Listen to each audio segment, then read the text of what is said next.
사랑하는 초업제교회 성도 여러분, 유튜브 시청자, 구독자 여러분 반갑습니다. 김정빈 목사입니다. 간밤에도 평안히 잘 주무셨습니까? 오늘은 2026년 2월 5일 오늘 목요일 아침입니다. 오늘도 주 안에서 좋은 하루 되시기를 바랍니다. 잘 기도하고 오늘의 말씀 묵상을 시작합니다. 하나님 감사합니다. 간밤에도 지켜주시고 또 이렇게 좋은 날을 허락하여 주시니 감사합니다.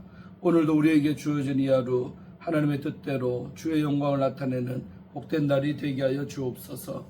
오늘도 이 시간 말씀 묵상할 때 주님의 음성을 듣게 하시고 하나님의 뜻이 무엇인가 깨달을 수 있도록 도와주셔서 오늘도 하나님 말씀대로 순종하며 살아가는 복된 날 되게 하여 주옵소서. 이 시간을 주께 의탁하며 예수님 이름으로 간절히 기도하옵나이다. 아멘. 할렐루야. 좋은 아침입니다.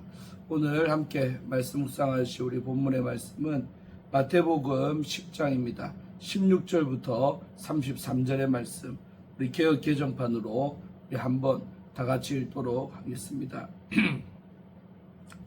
보라, 내가 너희를 보냄이 양을 이리 가운데로 보낸가 같도다. 그러므로 너희는 뱀같이 지혜롭고 비둘기같이 순결하라. 사람들을 삼가라. 그들이 너희를 공회에 넘겨주겠고 그들의 회당에서 칫칫질 하리라. 또 너희가 나로 말미암아 총독들과 임금들 앞에 끌려가리니 이는 그들과 이방인들에게 증거가 되게 하려 하심이라. 너희를 넘겨줄 때에 어떻게 또는 무엇을 말할까 염려하지 말라. 그때 너희에게 할 말을 주시리니 말하는 이는 너희가 아니라 너희 속에서 말씀하시는 이 곧 너희 아버지의 성령이시니라. 장차 형제가 형제를, 아버지가 자식을 죽는 데에 내주며 자식들이 부모를 대적하여 죽게 하리라. 또 너희가 내 이름으로 말미암아 모든 사람에게 미움을 받을 것이나 끝까지 견디는 자는 구원을 얻으리라. 이 동네에서 너희를 박해하거든 저 동네로 피하라. 내가 진실로 너희에게 이르노니 이스라엘의 모든 동네를 다 다니지 못하여서 인자가 오리라. 제자가 그 선생보다 또는 종이 그 상전보다 높지 못하나니 제자가 그 선생 같고 종이 그 상전 같으면 조카도다. 집주인을 바알세불이라 하였거든 하물며 그 집 사람들이라. 그런즉 그들을 두려워하지 말라. 감추인 것이 드러나지 않을 것이 없고 숨은 것이 알려지지 않을 것이 없느니라. 내가 너희에게 어두운 데서 이르는 것을 광명한 데서 말하며 너희가 귓속말로 듣는 것을 집 위에서 전파하라. 몸은 죽여도 영혼은 능히 죽이지 못하는 자들을 두려워하지 말고 오직 몸과 영혼을 능히 지옥에 멸하실 수 있는 이를 두려워하라. 참새 2마리가 한 앗사리온에 팔리지 않느냐. 그러나 너희 아버지께서 허락하지 아니하시면 그 하나도 땅에 떨어지지 아니하리라. 너희에게는 머리털까지 다 세신 바 되었나니 두려워하지 말라. 너희는 많은 참새보다 귀하니라. 누구든지 사람 앞에서 나를 시인하면 나도 하늘에 계신 내 아버지 앞에서 그를 시인할 것이요 누구든지 사람 앞에서 나를 부인하면 나도 하늘에 계신 내 아버지 앞에서 그를 부인하리라. 아멘. 네, 오늘 하나님 말씀 먼저 주의할 때 본문 말씀 은혜 받기를 바랍니다. 자, 오늘 16절 한 절에서는 세상에서 지혜롭고 순결하라고 주님이 말씀하십니다. 예수님은 제자들을 파송하시는 것이 마치 양들을 늑대들에게로 보내는 것과 같다라고 16절에 말씀을 하십니다. 양은 늑대의 먹잇감입니다. 제자들은 교회 밖을 향해 사명을 수행하기 때문에 늑대는 교회 밖에 있는 위협과 관련이 있습니다. 예수님은 제자들이 맞이할 외부의 위협을 예고하십니다. 제자들은 뱀처럼 지혜로워야 합니다. 여기서 지혜로우는 우리 70인여 창세기 3장 1절에 강교함과 같은 단어를 사용합니다. 뱀은 조용히 숨어 기다리다가 정확한 순간에 먹잇감을 공격하여 집어삼킵니다. 제자들은 이같이 목표를 위해 신중하고 주의를 기울여야 합니다. 선교하는 과정에 있는 제자들은 위험에 빠질 때 먼저 지혜롭게 대처해야 하는 것입니다. 비둘기의 순결함은 지혜로운 행동이 수단과 방법을 가리지 않는 방향으로 흐르지 말아야 함을 의미합니다. 비둘기와 같은 순수함이 없는 제자는 그 모습 자체로 실패입니다. 자, 다음으로 17절부터 23절까지는 핍박을 염려하지 말라는 말씀이 나오죠. 예수님은 유대인들의 박해, 우리 17절 나오죠. 박해와 이방인들의 핍박을 예상하십니다. 제자들은 심각한 죄인들로 이방 법정에 세워질 것입니다. 제자들은 재판받을 때 어떻게 스스로 변화할지를 염려할 필요가 없습니다. 하나님이 할 말을 주실 것이기 때문입니다. 특히 성령님이 제자들을 도와주십니다. 가족도 제자들의 선교 사명을 막을 것입니다. 가족에게도 미움을 받는데 다른 사람들에게 미움을 받는 것은 당연하지요. 제자들은 예수님의 이름 때문에 사람들에게 증오의 대상이 될 것입니다. 세상이 미워하는 대상은 제자들이 아니라 바로 예수님입니다. 그러나 다 핍박받는 가운데서 끝까지 견디는 자는 구원을 얻습니다. 제자들이 지혜롭게 복음을 전하더라도 육체적인 고통을 당하는 것과 같은 여러 형태의 이런 적대적인 상황에 직면할 것입니다.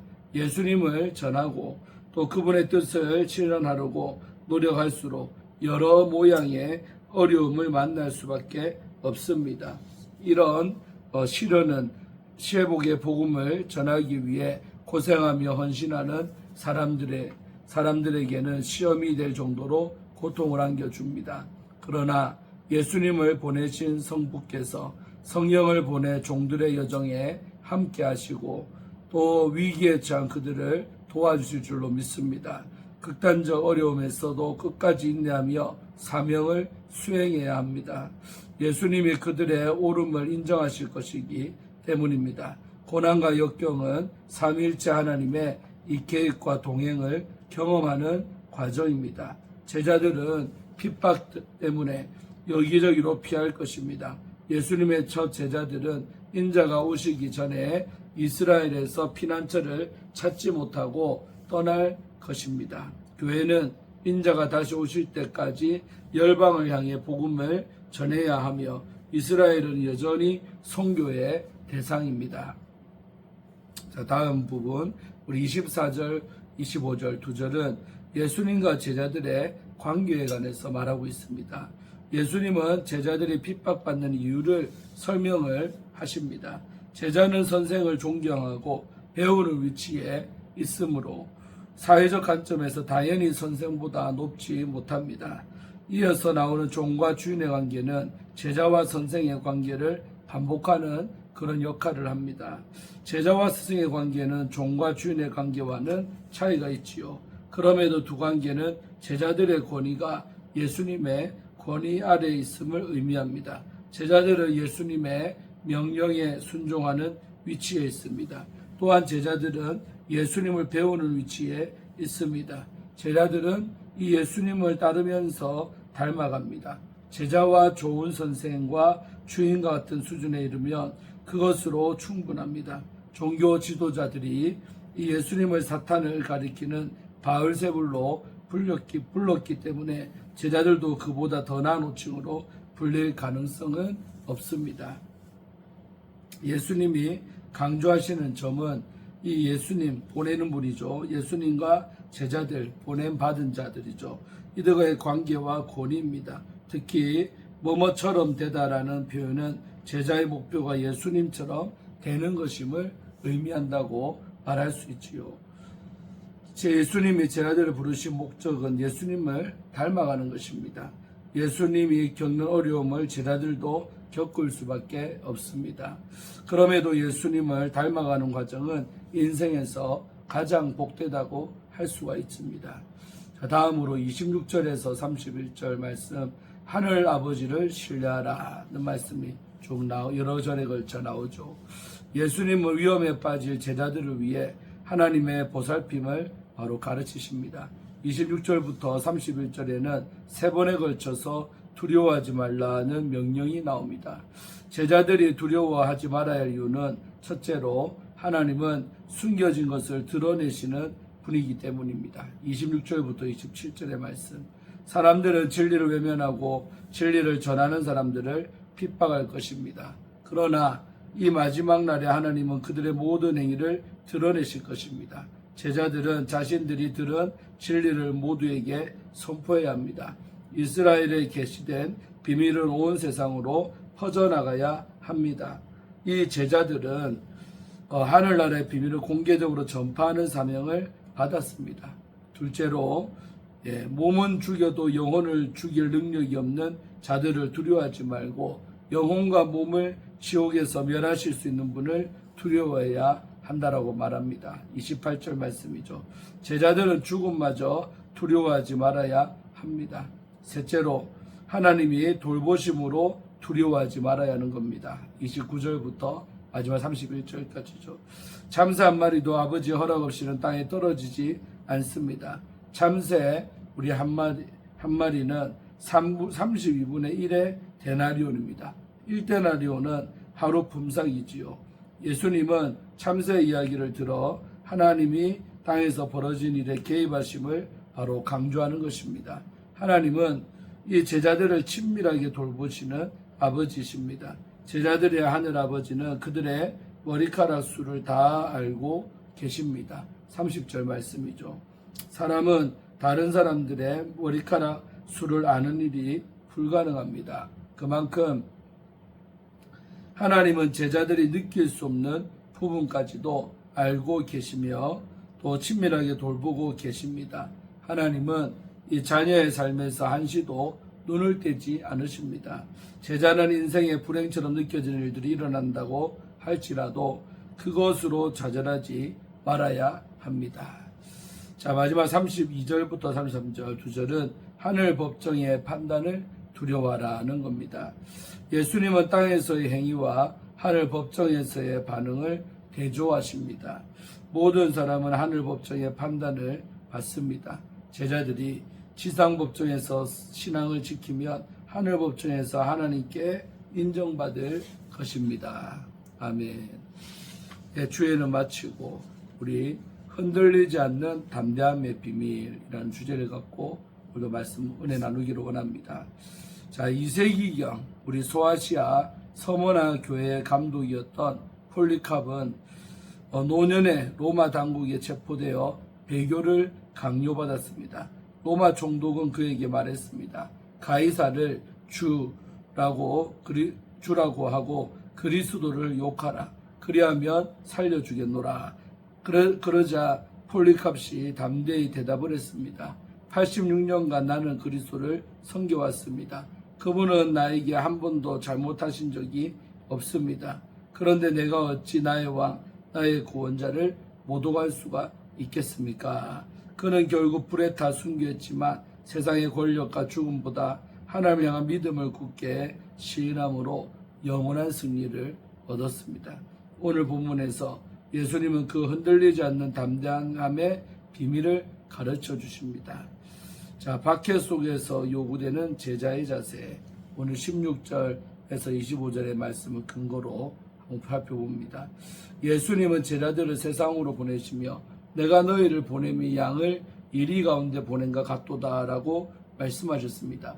이 말씀은 제자들이 전하는 복음이 세상의 반대와 박해를 만날 것을 미리 경고하신 것입니다.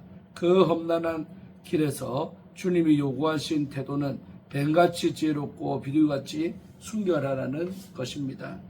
지혜는 상황을 분별하고 위험을 피할 줄 아는 통찰력이며 순결은 어떤 상황에서도 복음의 순수성과 신앙의 진실함을 잃지 않는 결연함입니다. 우리는 이 두 가지를 균형 있게 붙들고 사역해야 합니다. 예수님은 제자들이 권력자들 앞에 서게 될지라도 두려워하지 말라라고 하셨습니다. 그때는 성령께서 직접 그들의 입술을 통해 말씀하실 것이기 때문이죠. 18절에서 20절 말씀.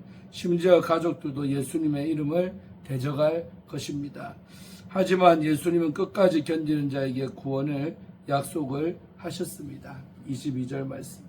제자가 스승보다 나을 수 없듯이 스승 대신 예수님이 미움을 받으셨다면 우리 역시 고난을 피할 수가 없습니다. 그러나 그 길 끝에는 구원이 있습니다. 아멘. 자, 하나님을 경외할 때 두려움을 이깁니다. 26절에서 31절 말씀이죠. 예수님은 3번이나 반복해서 그들을 두려워하지 말라라고 명하십니다. 담대함의 근거는 오직 하나님께 있습니다. 하나님은 결국 모든 진실을 드러내시고 박해를 승리로 바꾸실 것입니다. 그러므로 제자들은 어둠 속에서 들은 진리를 세상 앞에서 담대히 선포해야 합니다. 27절 말씀이죠. 세상을 우리의 몸을 해칠 수는 있어도 영혼은 해치지를 못합니다. 담대함은 사람을 두려워하지 않고 하나님을 경외하는 데서 비롯됩니다. 하나님은 우리의 모든 상황을 아시는 분입니다. 참새 2마리도 하나님의 허락 없이는 떨어지지 않으며 우리의 머리털까지 다 세신 바가 되었습니다. 30절 말씀이죠. 그렇다면 참새보다 훨씬 귀한 우리를 주님이 어찌 외면하시겠습니까? 하나님의 섬세한 돌보심을 믿는다면 우리는 어떤 두려움 속에서도 흔들리지 않을 수가 있습니다. 자, 마지막 부분, 우리 주님을 향한 공개적인 고백, 우리 32절, 33절 말씀이죠. 박해의 순간에 제자의 진짜 믿음이 드러납니다. 예수님은 사람 앞에서 나를 시인하면 나도 하늘에 계신 내 아버지 앞에서 그를 시인하리라고 약속을 하셨습니다. 시인하다라는 말은 단순한 고백이 아니라 삶에서 예수 그리스도를 공개적으로 드러내는 것을 말합니다. 오늘날처럼 기독교 신앙이 비난받고 조롱받는 시대에도 우리가 담대히 예수님을 주로 고백할 때 예수님은 하늘아버지 앞에서 우리를 인정을 하십니다. 이것이 영원한 상급과 연결되는 믿음의 복입니다. 반대로 사람들의 시선 때문에 주님을 부인하면 예수님도 아버지 앞에서 그를 부인할 하신다라고 경고하셨습니다. 참된 제자는 죽음보다 크신 주님을 신뢰하며 그 사실을 고백합니다. 사랑하는 우리 초업제의 성도 여러분, 담대함의 비밀은 하나님을 향한 경외심에 있습니다. 우리의 몸과 영혼을 다스리시는 하나님을 경외하시기를 바랍니다. 우리를 무엇보다 귀히 여기시는 주님의 돌보심을 신뢰하며 세상의 한복판에서 예수 그리스도를 나의 구주로 고백하는 담대한 증인의 삶을 살아가시기를 주의 이름으로 축복합니다. 그 믿음의 고백이 하늘 아버지 앞에서 우리의 영원한 승리와 상급으로 나타날 줄로 믿습니다. 아멘. 마지막으로 우리 노진준 목사님이 쓴 기도를 의심하다. 특이하죠. 기도를 의심하다. 두란노소원에서 나온 책인데 우리 일부분 읽어드리고 마치려고 합니다. 어느 분이 식당을 운영하는데 후배가 찾아와 식당 일을 배우고 싶다고 했습니다. 그래서 최선을 다해 서식당 운영 노하우를 알려주었습니다. 그런데 후배가 바로 옆에 식당을 크게 차렸습니다.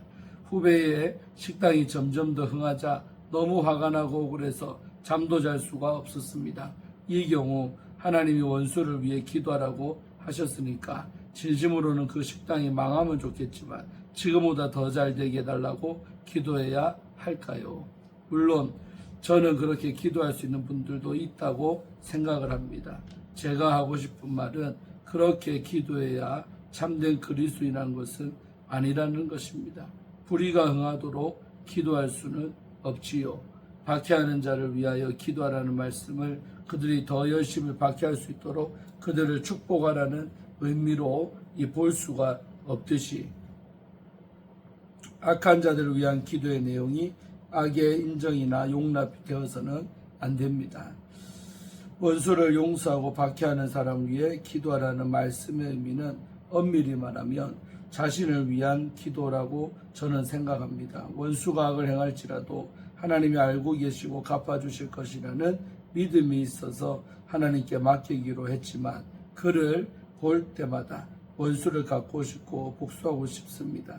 이때 박해하는 사람을 위해 기도하라는 말씀의 의미는 결국 우리 자신이 원수를 갚으려는 충동을 이기게 해달라는 것입니다. 그것이 우리가 할 수 있는 박해하는 사람을 위한 일입니다. 아멘. 아주 은혜로운 책의 내용이 되겠습니다. 자, 기도하고 오늘의 말씀 묵상을 마칩니다. 하나님 감사합니다. 오늘도 이 아침에 귀한 마태복음 말씀을 통해 은혜 받게 하시고 각자가 나를 향한 레마의 말씀을 받은 줄로 믿습니다. 아버지 하나님, 핍박을 두려워하지 않는 저희들 되게 하시고 사람들 앞에서 예수님을 시인하는 저희들 되게 하여 주셔서 정말 담대하게 이 마지막 때에 복음 증거하며 살아가는 저희가 다 되게 하여 주시옵소서. 아버지, 하나님을 부끄러워하게 하고 나를 위해 땅에 오신 구세주 되시는 우리 예수님을 늘 날마다 입에 증거하며 살아갈 수 있도록 복음의 일꾼들, 복음의 전령자들이 다 될 수 있도록 축복해 주옵소서. 감사드리옵고 예수님 이름으로 간절히 축복하며 기도하옵나이다. 아멘. 할렐루야. 좋은 하루 오늘도 되시고 저도 부흥의 마지막 날이 되었습니다. 오늘 오전 집회 또 저녁 집회 2번이 남았는데 5번의 시간을 통해 큰 은혜가 임했습니다. 그러나 마지막 오늘 끝날도 더 큰 은혜가 임할 수 있도록 여러분의 기도가 절실히 필요합니다. 간절하게 기도해 주시고 또 내일 아침에 큐티로 만나 뵙겠습니다. 할렐루야. 좋은 하루 되시기를 바랍니다. 샬롬.